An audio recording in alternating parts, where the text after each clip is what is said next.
During World War II, many aircraft and vehicles fell into the hands of the enemy. These captured machines were often studied by that side in order to discover their technological secrets and capabilities. Sometimes they were even used against the sides that originally built them.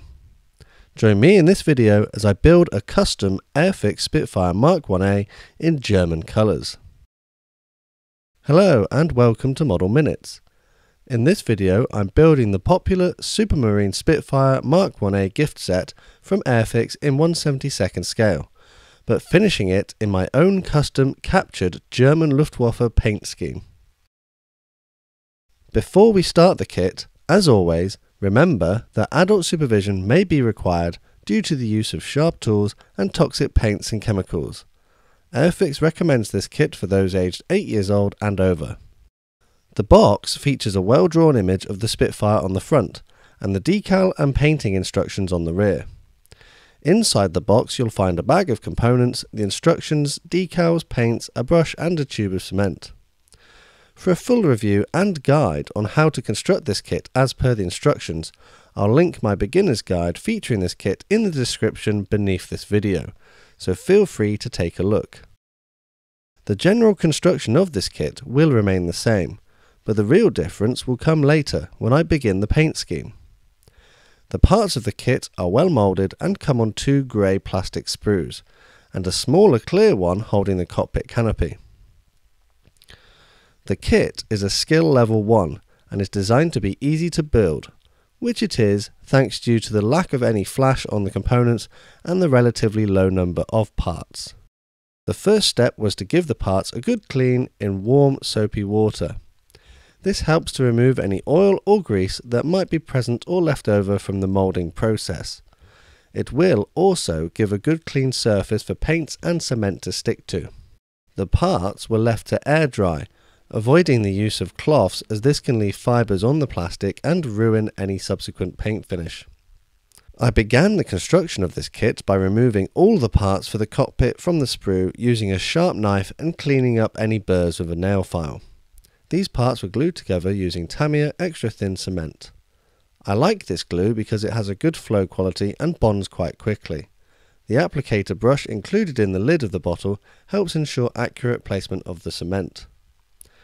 The cockpit assembly includes the rear bulkhead, pilot seat, pedals, control column and control panel. These are finely moulded and feature good detail, but as a result can be a little fiddly, so tweezers could be used to help hold and position the parts during placement. Next, I removed all the parts of the propeller assembly from the sprue, again using my normal technique of cutting them with a knife and cleaning the rough areas with a nail file. The propeller blades are cemented to the hub of the prop and then the nose cone cemented over the top. The fuselage halves were then cut from the sprue and again the rough areas tidied up. The oxygen bottles were cemented in the correct location, which was then followed by the previously assembled cockpit parts. They were only cemented into one side of the fuselage, as I now intend to paint them before adding the other half. Humbrol 30 dark green acrylic, which is included in this gift set, was used to paint the internal cockpit areas. This is the colour as suggested by the instructions, but I feel that if you want a more accurate colour, then Humbrol 78 cockpit green might be a better one to choose. I used a drop of water to help thin the paints as I applied them, which improves the flow of the paints into the difficult details and helps avoid leaving brush strokes. You can see in the video that I've also painted the wheel well areas on the wings with the same colour, and also the gun port areas with matte black number 33, which is also included in the set. At this stage I'm removing the upper and lower parts of the wings and assembling them together. They fit well with no misalignment, but do need to be held in place until the cement has cured. A clothes peg could be useful to do this and free up your hands. With the paint in the cockpit now dry, the decal for the control panel was cut from the transfer sheet and soaked in warm water to help release it from the backing paper.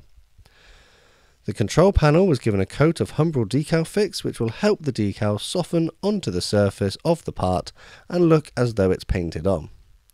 The decal was then slid from the backing paper and into the correct position. A further layer of decal fix on top of the decal will help ensure it sticks correctly to the plastic. Having chosen to do this at this stage rather than prior to assembly, it was a little difficult but not impossible.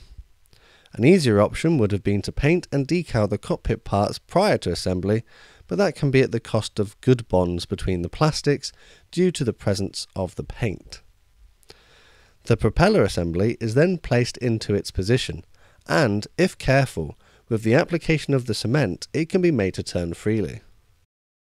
The fuselage halves were then sandwiched around the cockpit and cemented together.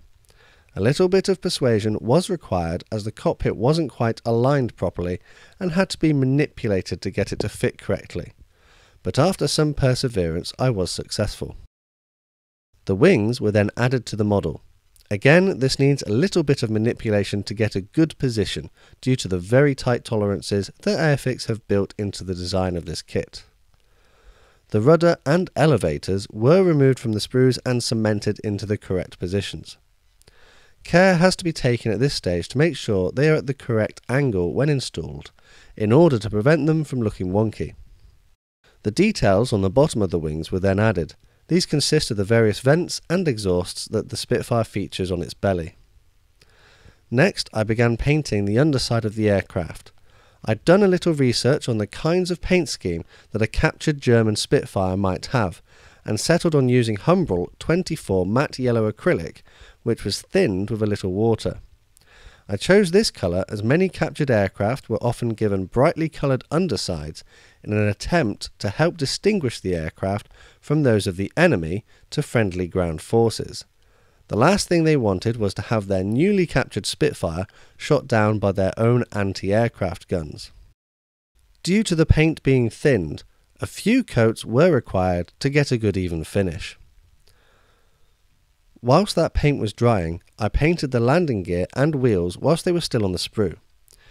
The tyres were painted with number 33 matte black, the hubs and legs number 11 silver, and the bay covers again in the 24 matte yellow. The landing gear would be added later, but is simple to construct and position. It helps that the parts are quite thick and give a good sturdy base for the model to rest on.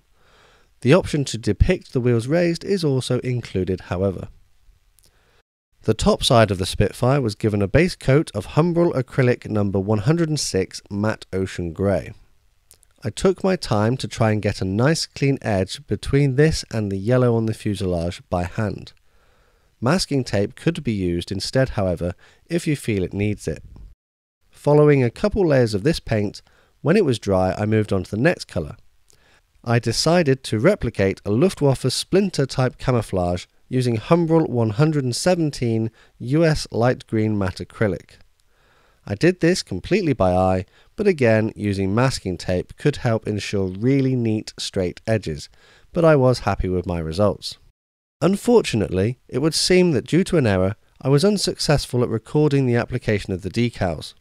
I did however use a set of extra German decals which I had in my stash. As they had been unused for some time, I found that they split during application, and I had to take my time to get good results. They were also very papery and thin, which didn't help. The registration number of the aircraft is from the Spitfire kit, but instead the numbers are in a different order. I thought that the Germans might allow the aircraft to keep its original RAF registration. I used my normal method of applying the decals, which you can find a video featuring this technique on my channel.